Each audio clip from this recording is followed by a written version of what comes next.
The alien called it unreal metal. She grinned. Damascus. My uncle makes it for fun. Part 1. The Galactic Metallurgical Summit happened once every 50 years. It was the greatest gathering of smiths and metal workers in the known galaxy. Species that had spent centuries perfecting the art of shaping metal came together on Station 7 to share their knowledge and show off their finest work. Oran stood at the center of the main exhibition hall. His scales shimmered under the bright lights, shifting from deep blue to silver as he moved. And his people had been working metal for over 12,000 years.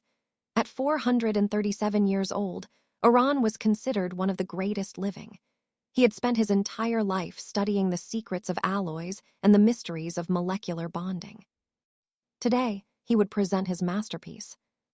The hall was packed with representatives from 12 different species, though with their massive bodies and 6 arms, stood near the back. They were known for their industrial forges that could melt asteroids into raw material. The thin and pale with oversized eyes clustered near the scanning equipment. They trusted machines more than hands and believed that computer-controlled fabrication was the only true path to perfection. And then there were the humans. Oran had heard of them, of course. Everyone had. They were a young species, barely 2 centuries into space travel. They had no great forging traditions that anyone knew of. Their representatives at the summit were not even metallurgists. One was a trade named David Something, a nervous man in a gray suit who kept checking his communication device. The other was a young woman who served as a cultural liaison. Her name was Maya. She was 26 years old, with dark hair pulled back in a simple knot. She wore the same formal clothes as the other diplomats, but her hands told a different story. They were rough and calloused, with small scars across the knuckles. Working hands. Oran noticed them and wondered what kind of cultural liaison did enough physical labor to mark her skin like that. But he did not think about her for long. He had more important matters to attend to. The ceremony began with the traditional lighting of the ceremonial forge. Each species said words of respect for the ancient craft. Then, one by one, they presented their finest works. They showed a structural beam that could support the weight of a small moon. They displayed a surgical blade so thin it could cut between cells without damaging them. The beings of living crystal presented a musical instrument forged from sound-resonant metals that could play itself. Each presentation was met with polite appreciation. The delegates asked technical questions. They examined the pieces with scanners and analyzers. They discussed molecular structures and fabrication techniques. Then it was Oran's turn. He stepped forward and placed a small case on the display pedestal. The room fell silent. Everyone knew what this was. Rumors had spread for years about the project that had consumed 3 decades of his life. Oran opened the case. Inside, resting on a bed of black silk, was a dagger. It was beautiful in its simplicity. The blade was about 30 centimeters long, slightly curved, with an edge that seemed to glow with its own inner light. The handle was wrapped in the shed skin of an elder, a sign of the highest honor. But the blade itself was what mattered. "This," Oran said, his voice carrying through the silent hall, "is forged from compressed stellar core samples. The metal was gathered from 3 dying stars over a period of 40 years. The forging process took another 30 years. The blade contains 17 different rare elements in perfect molecular alignment." He lifted the dagger and held it up to the light. The blade seemed to drink in the brightness, then release it in soft waves. "There are only 3 blades like this in existence," Oran continued. "One belongs to the High Council. One was lost in the Void Wars. This one is mine." The room erupted in murmurs of appreciation. Delegates pressed forward to get a closer look. Scanners hummed as they recorded every detail of the blade. Oran allowed himself a small moment of pride.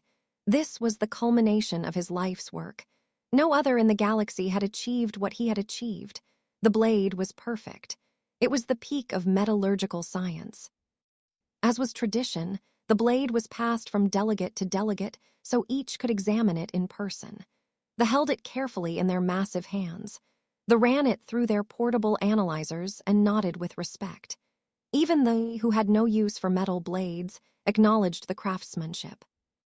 Finally, the blade reached the human delegation. David the Trade held it awkwardly, clearly unsure what he was supposed to do. He turned it over once, said something polite about it being very nice, and passed it to Maya. Oran watched her take the blade. He expected the same reaction he had seen from all the others. Awe, respect, perhaps a little confusion at the technical complexity. Instead, Maya examined the blade with calm interest. She tested the weight in her hand. She ran her thumb carefully along the flat of the blade, feeling the surface. She held it up to the light and looked at the edge. Then she nodded politely and set it back in its case. That was all. No questions, no amazement, just a polite nod like she was looking at a nice painting in a museum. Oran felt his scales flush purple with irritation. He had dedicated 30 years of his life to this blade. The greatest metallurgists in the galaxy had spent the last hour praising it, and this young human had looked at it like it was nothing special. He approached her after the presentation ended. "You did not seem impressed," he said. He tried to keep his voice neutral, but some of his annoyance leaked through. Maya looked up at him. She was much smaller than he was, barely reaching his chest. But she met his eyes without any sign of fear or discomfort. "It's beautiful work," she said. "The stellar core compression is impressive. I've never seen anything like it." "But," Oran pressed. Maya hesitated. She seemed to be thinking about whether to say what was on her mind. "It's just," she started, then stopped. "Never mind, it's not my place." "Please," Oran said. His curiosity had overcome his irritation. "I would like to know what a human thinks of metalwork." Maya reached into the bag she carried over her shoulder. She pulled out a simple hunting knife in a leather sheath. The handle was made of wood and brass. It looked old and well-used. "My uncle gave me this before I left Earth," she said. "He made it himself." Oran almost laughed. She was comparing his masterpiece to a handmade knife. But something stopped him. Maybe it was the way she held the knife, with obvious affection and respect. Maybe it was curiosity about what kind of blade a human would treasure enough to carry across the galaxy. "May I see it?" he asked. Maya drew the knife from its sheath and handed it to him. Oran took it, expecting nothing. It was just a simple blade, probably made from basic steel. He would examine it politely, say something nice, and then explain why it could not possibly compare to his work. Then he looked at the blade. The metal had a pattern on its surface. Wavy lines rippled across the steel like frozen water. Light and dark bands twisted around each other in complex spirals. The pattern was not painted on or etched into the surface. It was part of the metal itself. Oran felt his scales shift to white. That was the color of shock. He held the blade up to the light. The pattern seemed to move as the angle changed. It was like looking at something alive. "Where did this come from?" he asked. His voice had gone quiet. "I told you," Maya said. "My uncle made it." Oran pulled out his portable analyzer. He ran the blade through every scan he could think of. The results made his scales flush even. The blade was made of steel, just steel. Carbon and iron, the most basic of metal combinations, but the internal structure was impossible. Thousands of microscopic layers of varying carbon content were folded together in perfect integration. There were no seams, no weaknesses, no visible joints between the layers. His equipment could not determine how it had been made. Every simulation he ran said it should not exist. "What forge produced this?" Oran demanded. "What technology did your military develop to create this molecular structure?" Maya blinked at him in confusion. Then slowly she smiled. "A coal fire," she said, "in a barn in Wisconsin." Oran's translator struggled with the words. A coal fire was a primitive heat source. A barn was a structure for storing agricultural equipment. Wisconsin was apparently a region on the human. "That is not possible," he said. Maya's smile grew wider. "The technique is called pattern welding. Some people call it Damascus steel. Humans have been making it for over 1,000 years. 1,000 years, Oran repeated. My uncle learned it from videos on the internet, Maya continued. He makes a few knives every month, sells them at craft fairs. He says it's relaxing. Oran looked down at the impossible blade in his hands. He had spent 30 years forging his masterpiece, using the most advanced technology in the galaxy. This human's uncle had made something equally complex in a barn, for fun, and sold the results at local markets. He did not know what to say. Maya gently took the knife back from his hands. "It's not as fancy as yours," she said. "No stellar core samples or anything, but it holds an edge pretty well." She slid the knife back into its sheath and returned it to her bag. Oran stood there in silence, his scales slowly cycling through colors as his mind tried to process what he had just learned. Around him, the summit continued. Delegates discussed trade agreements and technical specifications. No one else had noticed the small exchange between thee and the human cultural liaison. But Oran knew that everything had changed. He had just seen something that should not exist, and he would not rest until he understood how it was made. Part 2. Word spread through station, 7 faster than light could travel through space. By the next morning, everyone at the summit had heard some version of the story. The details changed depending on who told it. Some said the human had pulled out a blade that could cut through stellar core metal like paper. Others claimed she had revealed a secret weapon that the human military had been developing for decades. A few insisted that the whole thing was a hoax designed to trick the other species. But the truth was strange enough without exaggeration. Maya woke up to find a crowd waiting outside her quarters. There were metallurgists, engineers, scholars, and representatives from species she had never even heard of. They all wanted to see the knife. She looked at the crowd through the transparent door panel. Then she looked at David, her fellow human delegate, who was hiding behind a chair. "I think I should have kept my mouth shut," Maya said. "You think," David replied. She got dressed and opened the door. The crowd surged forward, all of them talking at once. Questions in a dozen languages overlapped and tangled together. Maya's translator worked overtime trying to sort them out. "Please," she said, holding up her hands, "one at a time." A push to the front.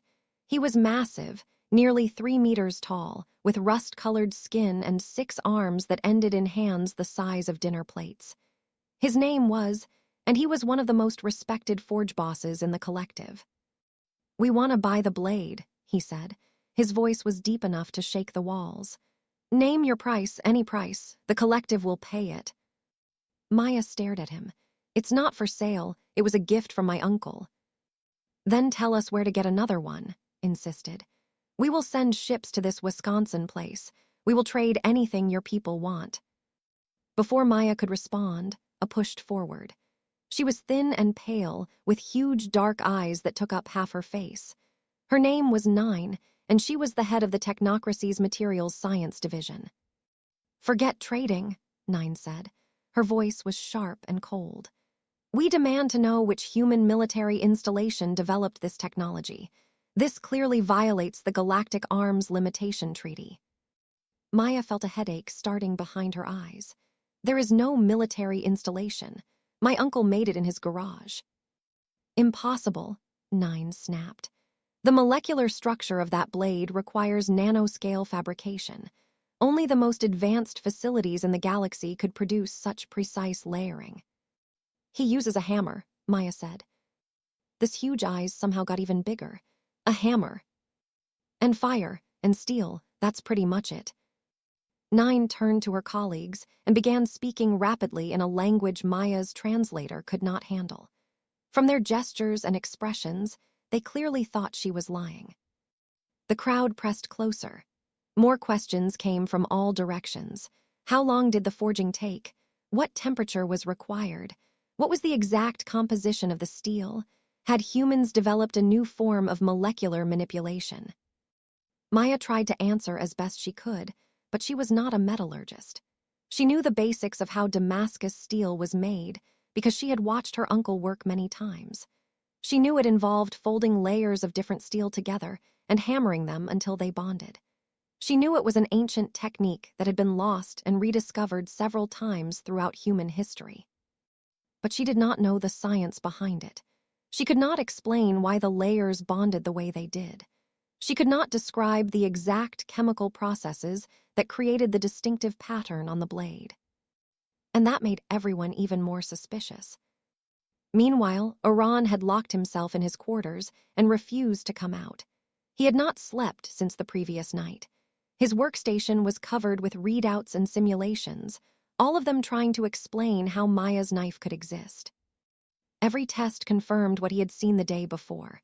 The blade was made of simple steel, nothing exotic or rare, but the internal structure was impossibly complex.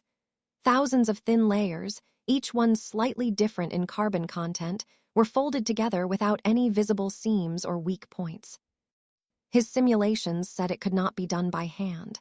The precision required was beyond any biological capability. The layers were too thin, too consistent. A machine could do it, maybe, but it would need to be incredibly advanced. Yet Maya insisted her uncle had made it in a barn, using basic tools. Oran ran the simulation again, then 100 more times. The results never changed. The blade was real. The blade was impossible. Both facts were true at the same time. On the third day, he finally left his quarters and sought out Maya. He found her in the observation lounge, staring out at the stars, while David dealt with the latest group of delegates demanding answers. "I need to understand," Oran said. He sat down across from her without asking permission. His scales were pale gray, the color of exhaustion. "Please, help me understand." Maya looked at him. She could see the desperation in his posture, in the way his scales flickered between colors. This was not just curiosity for him, it was something deeper. "What do you want to know?" she asked. "How is it done, the folding process, the layering? How does your uncle achieve such precision?" Maya thought about how to explain it. "He starts with two different kinds of steel," she said. "One has more carbon, one has less. He heats them together until they are soft, then he hammers them into a single piece. Then he folds that piece over and hammers it again, and again, and again." "How many folds?" "I don't know exactly. A lot, maybe a few hundred. The more you fold, the more layers you get." Oran did the math in his head. 100 folds would produce more than 1,000 trillion layers. That could not be right. "And the precision," he pressed. "How does he ensure each layer is exactly the correct thickness?" Maya shrugged. "He doesn't. He just hammers until it feels right." "Feels right?" Oran repeated. The concept was alien to him. They did not forge by feel. They calculated, measured, and controlled every variable. The idea of trusting something as important as molecular structure to feeling was absurd.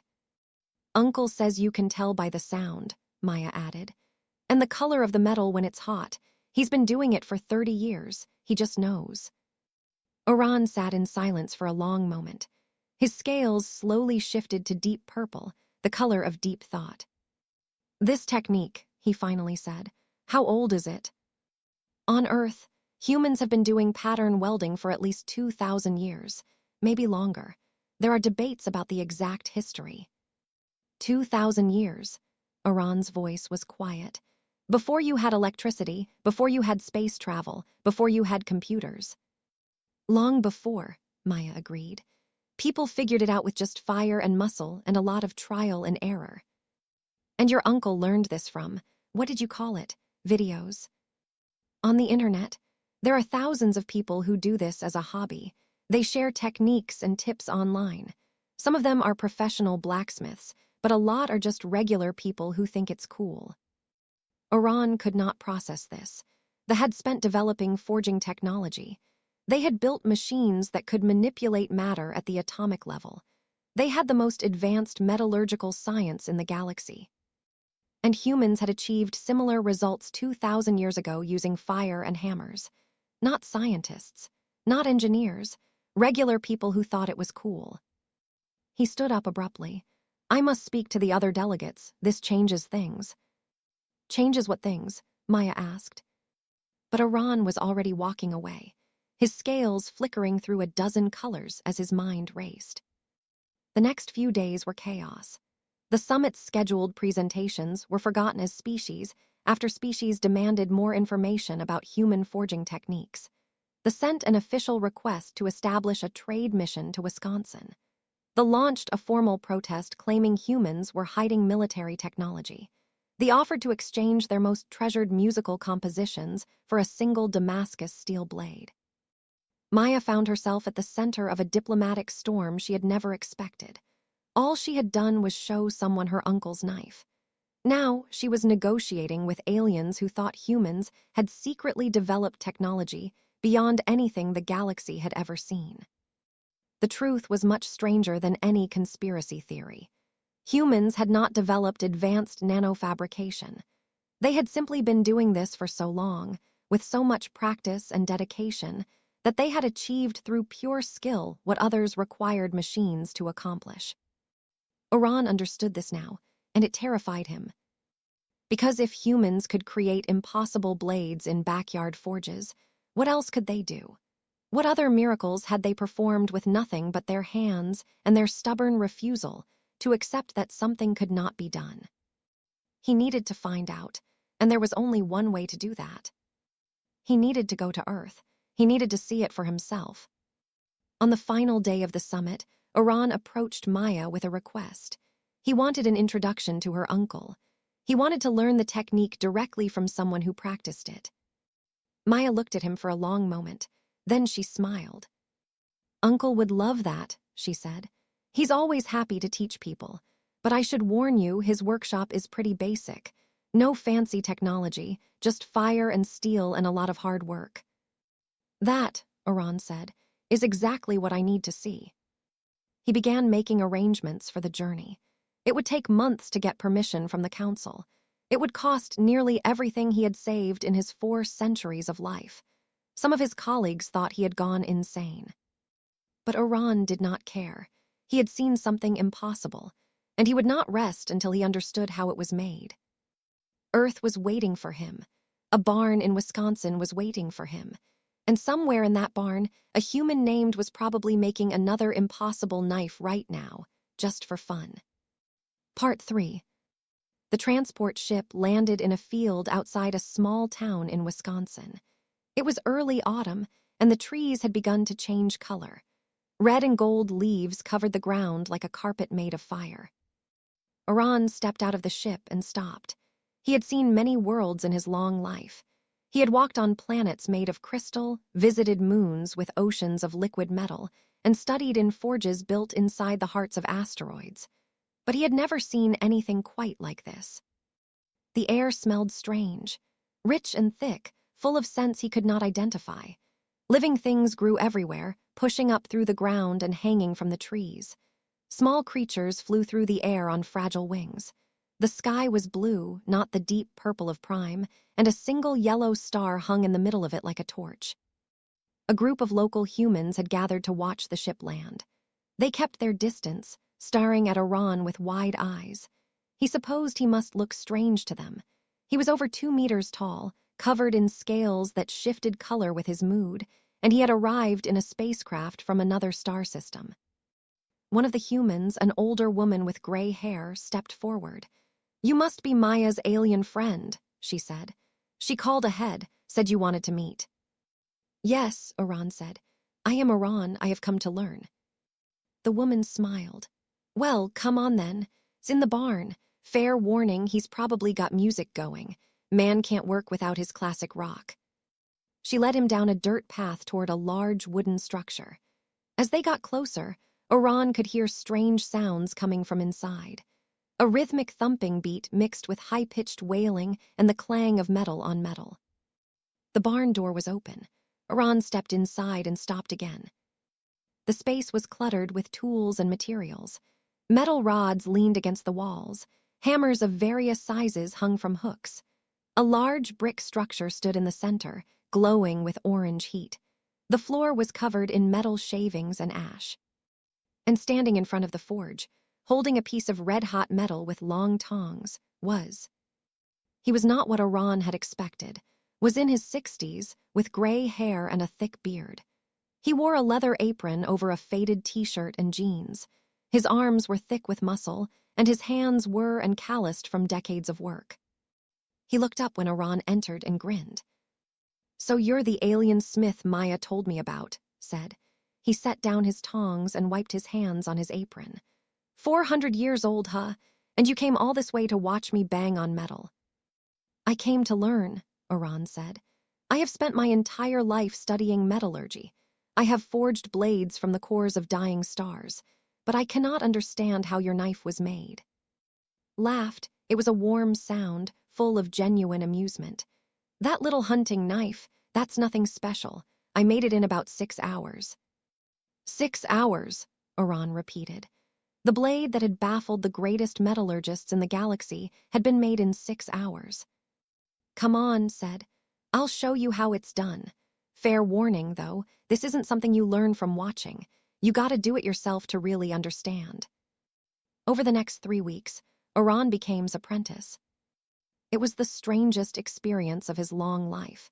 He had studied under the greatest masters. He had operated machines that could manipulate matter at the atomic level. He had calculations and formulas that could predict exactly how any metal would behave under any condition. None of that helped him here. His method was completely different from anything Oran had ever seen. There were no calculations, no precision instruments, no computer controls, worked by instinct, by feel, by a deep understanding that seemed to bypass thinking entirely. "See how the color changes when it's ready?" would say, pointing at a piece of glowing steel. "That orange is too cool. You want it yellow, almost white. That's when the metal wants to move."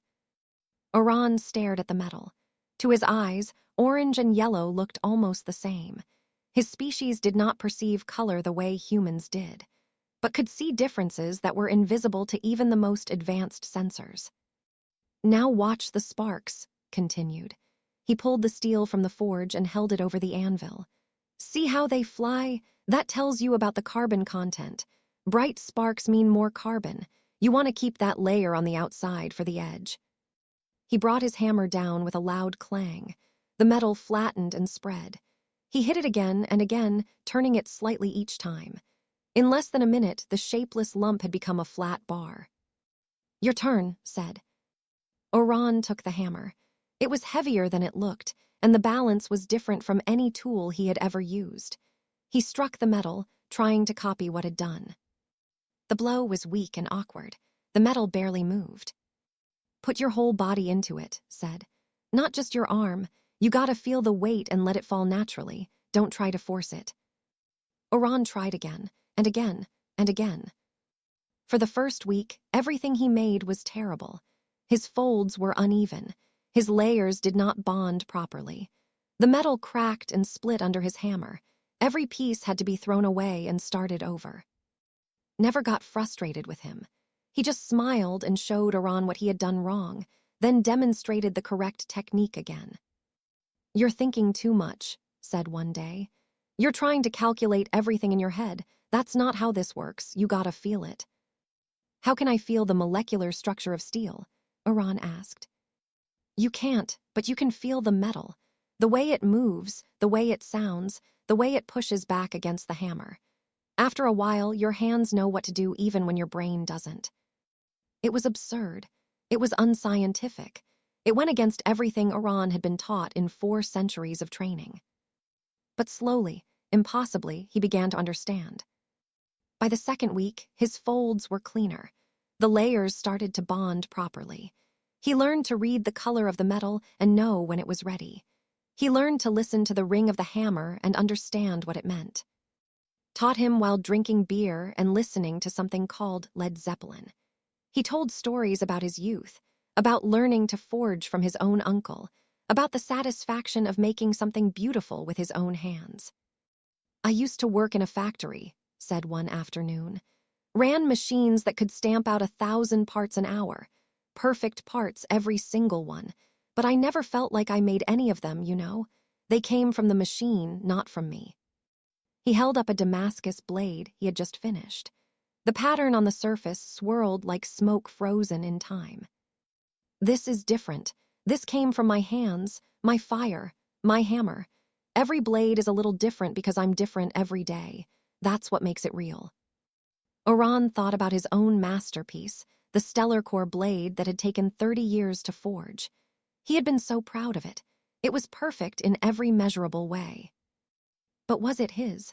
Or was it the product of machines and calculations, with Oran just guiding the process? He did not know anymore.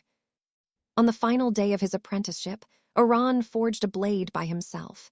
He started with 2 bars of steel, one high carbon and one low. He heated them in the propane forge until they glowed yellow-white. He hammered them together, folded them, and hammered again. He worked for 6 hours straight, not stopping to rest or calculate. He let his hands guide him, trusting the instincts he had developed over the past 3 weeks. When the metal told him it was ready, he quenched it in oil. When the blade needed straightening, he adjusted by feel rather than measurement. When he was finished, he held up the result. It was not perfect. The pattern was uneven in places. The edge was not as sharp as best work. But the Damascus pattern was there, swirling across the surface of the blade in waves of light and shadow. He had made it, with fire and muscle and nothing else. "Not bad for a beginner," said, examining the blade. "You've got talent. Keep practicing, and in a few years you'll be making some really nice stuff." A few years. Oran had spent 30 years on his stellar core blade, and was talking about a few years like it was nothing. "I think I understand now," Oran said slowly. "The way is to remove all uncertainty. We automate and calculate until there is no room for error. We made metallurgy into a pure science." And, prompted, "And we forgot that your species performed miracles with nothing but fire and muscle for thousands of years. You did not need to understand why it worked. You simply did it, over and over, generation after generation, until the knowledge was in your hands instead of your heads." Grinned and cracked open another beer. "I never thought of it that way. To me, it's just a fun hobby, keeps me busy in retirement." Oran looked down at the blade in his hands. It was warm from the forge, still carrying the heat of its creation. It was imperfect, inconsistent, and unlike anything he had ever made before. It was also the most satisfying piece he had forged in 400 years. "Thank you," he said for teaching me. "Any time," replied. "You're welcome back whenever you want. Oh, and Maya said you're interested in other human crafts too, lost arts and old techniques and stuff like that." "Yes," Oran said.